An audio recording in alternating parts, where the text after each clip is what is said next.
자, 안녕하세요. 반갑습니다. 대여반에 진행되는 메이데이 시간으로 인사드립니다. 우리 메이데이 안에서는 시장에서 관심을 가지고 있는 이슈 두 가지를 설명드리면서 관련 종목들도 설명드리고 1편과 2편과 나누어서 업데이트가 됩니다. 그리고 2편에서는 관심 종목들까지 말씀을 드리는데 이런 해당 내용들은 모두 다 각 멘토별 개인적인 의견들이기 때문에 투자의 각자 상황에 맞게 투자 참고만 해주시기를 당부드리고 구독과 좋아요도 부탁드리도록 하겠습니다. 우리 과거 종목들 리뷰 한번 살짝 해봐야겠죠? 원래 매도 먼저 받는 게 낫습니다. 그렇습니다. 그렇죠? 우리 선익 시스템하고 P&H 테크 과거의 종목들 그리고 KG 이니시스랑 인텔리안 테크가 있습니다. 시간이 좀 어느 정도 지나갔는데 우리 선익 시스템 한번 볼게요. 처참한데? 처참하죠.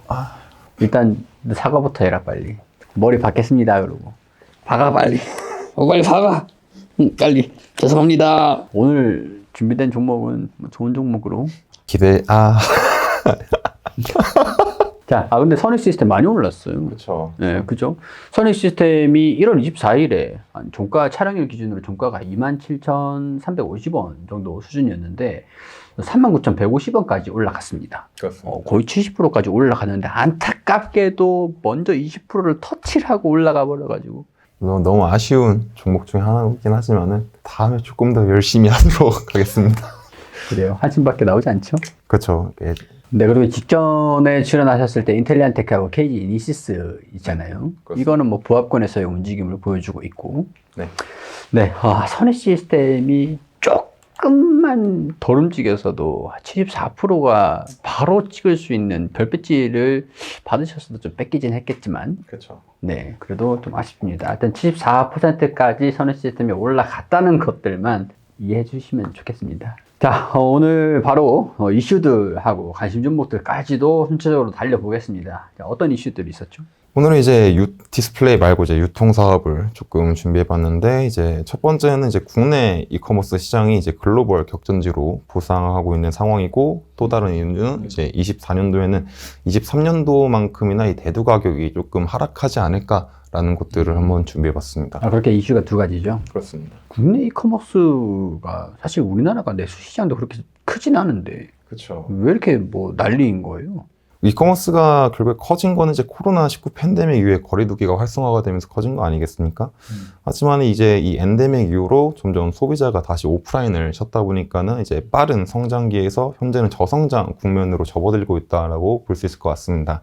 근데 이런 상황이 이제 국내뿐만 아니라 이제 중국 기업들도 마찬가지이기 때문에 더 이상 이제 특히 알리익스프레스 같은 경우는 이미 중국 시장에서 이제 80%에 대한 점유율을 차지하고 있기 때문에 자국 내에 대한 이제 더 이상 시장을 차지하기 힘든 점과 이제 저성장이 함께 모이다 보니까는 이제 역직구로 이제 돌리기 위해서 국내 시장을 침범하고 있다라고 보시면 될 것 같습니다.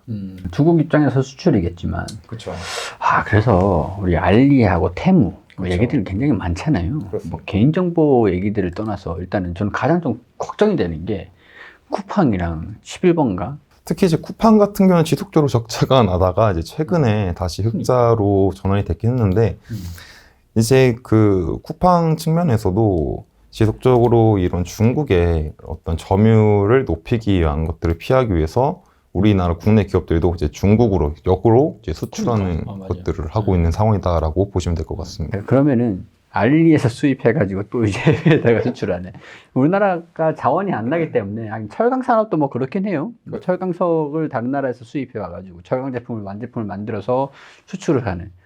약간 그런 전략을 구사를 하고 있는 산업도 종종 있습니다. 왕왕 있는데 쿠팡이 약간 그런 식으로 다시 지금 이 현 상황을 타개를 하려고 하지 않겠나라는 말씀이신 거죠? 네, 그렇다고 보시면 될 것 같습니다. 현재 우리나라 시장 규모가 좀 어떻게 됩니까? 그때 2023년도 기준으로 해가지고 국내 온라인 쇼핑 시장 규모가 이제 227조 원대 정도로 집계가 되고 있는데 이제 JP모건에 따르게 된다면은 이제 몇 년, 2030년 정도에는 이제 300조 원대까지도 성장할 거라고 예상이 되고 있는 상황입니다. 결국 이제 한국 이커머스가 시장이 300조 원대로 형성하게 된 이유는 국내 기업들이 지속적으로 자금을 투자하는 것도 있지만은 이제 앞서 말했던 이제 중국 기업들이 지속적으로 우리나라를 침범하고 있기 때문에 이 시장을 합산한 금액이라고 생각하시면 될 것 같습니다. 뭐 그렇죠. 하기야 뭐 우리나라 내부에서 뭐 중국 알리를 이용하는 것까지 다 포함된 그런 금액이 될 수밖에 없겠죠. 그렇습니다. 결국 이제 중국 기업들이 이제 제품을 싸게 팔 수 있는 이유가 이제 중간 마진이 없기 때문에 그런 거지 않겠습니까? 이제 특히 테무 같은 경우는 이제 지속적으로 유튜브나 SNS를 통해서 이제 광고를 하고 있는 상황인데, 특히 이제 1,000원짜리 장갑이나 어떤 저렴한 의류 쪽이 이제 생산부터 납품까지 직결하기 때문에 이제 국내 제품보다 이제 저렴한 상황이기 때문에 이제 국내 이제 소비자들도 국내 이커머스보다는 이제 테무나 이제 알리익스프레스 쪽을 이제 점점 선호하고 있다라고 보시면 될 것 같습니다.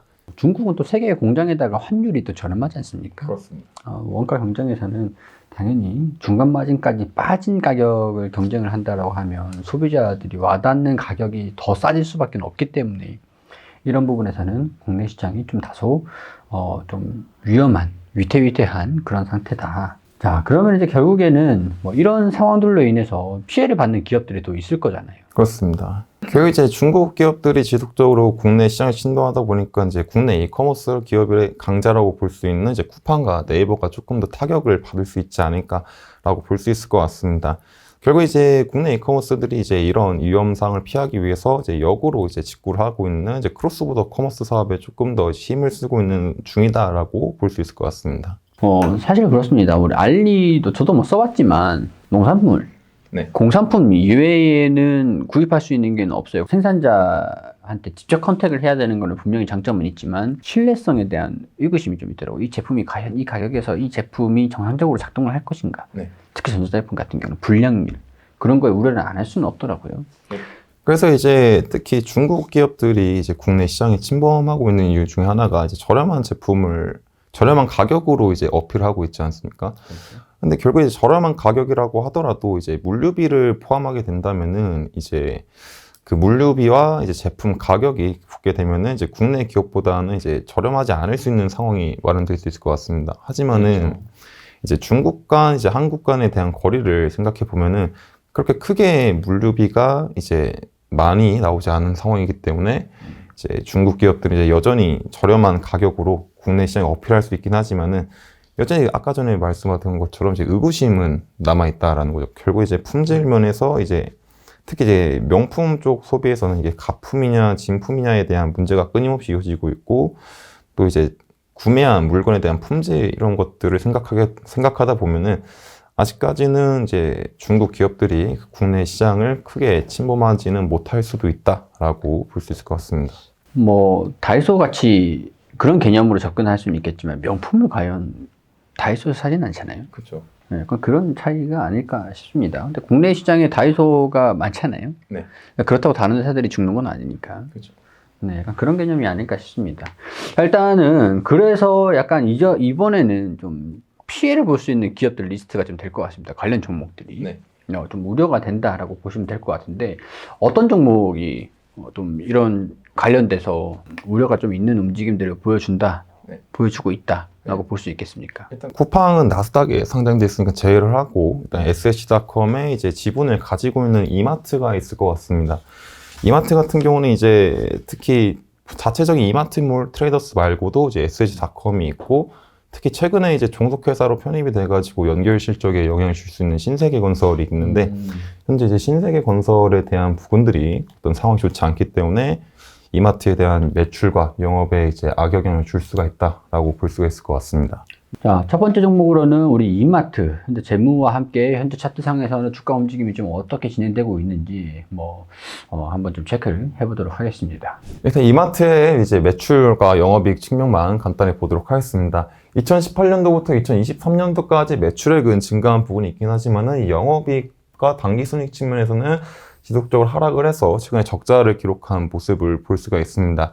결국 이마트가 이제 지속적으로 영업이익과 당기순이익이 하락한 이유는 대형마트에 대한 의무 휴업에 대한 이슈도 있고 최근에는 이제 SH닷컴이나 최근에 종속회사로 편입된 신세계건설에 대한 시장 악화도 이제 한몫을 하고 있다라고 볼 수 있을 것 같습니다. 2017년도부터 23년도까지 지속적으로 주가가 하락을 하고 있는 모습을 볼 수 있을 것 같습니다. 결국 이제 앞서 말했듯이 이제 의무 휴업에 대한 이슈나 이제 신세계건설과 이제 종속회사를 통한 매출의 하락으로 인해서 이제 실망 매물이 많이 쏟아졌다라고 볼 수가 있을 것 같습니다. 하지만 최근에 이제 67,200원 부근에서 큰 폭으로 거래량이 들어온 반등이 나왔다는 것을 확인해 볼 수 있을 것 같습니다.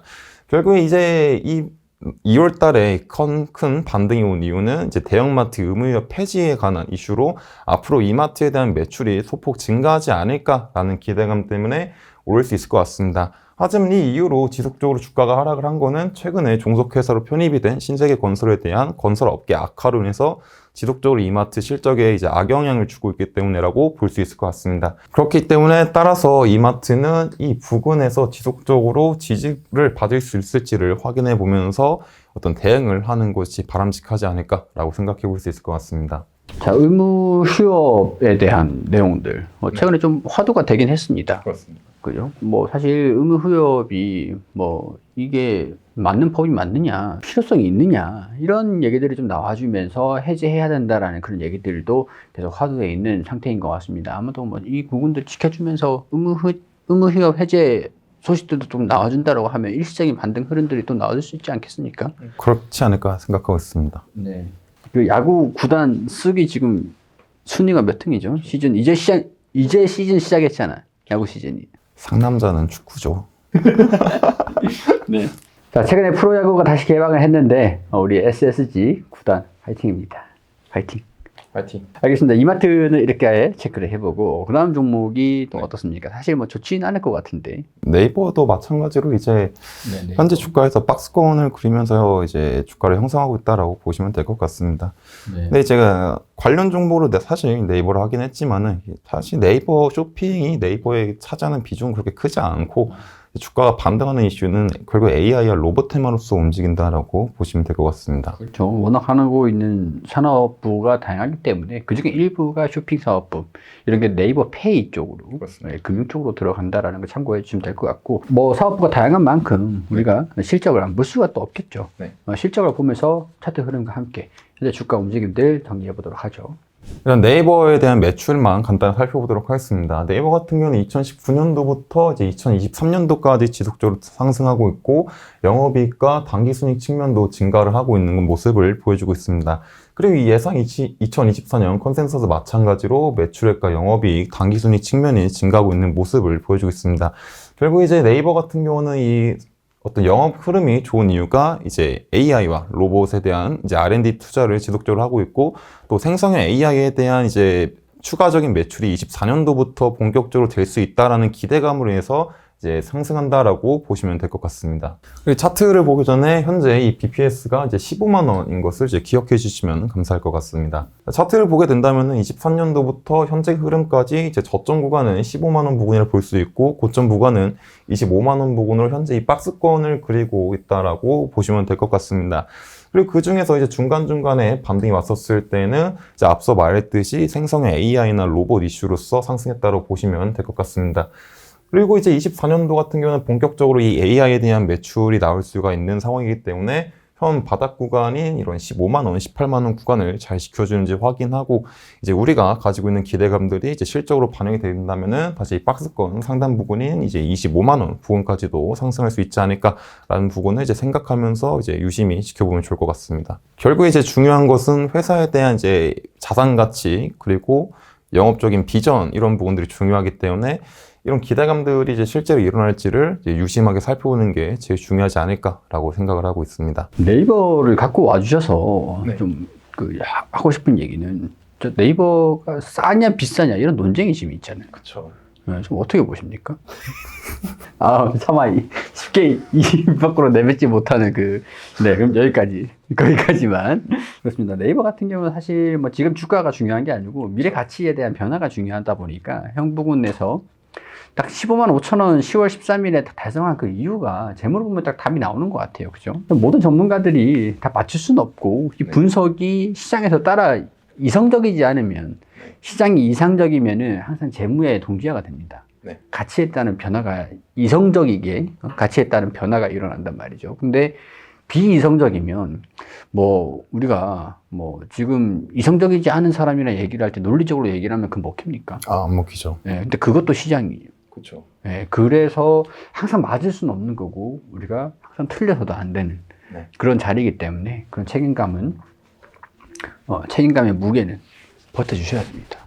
네, 오늘 정말 기대해 보겠습니다.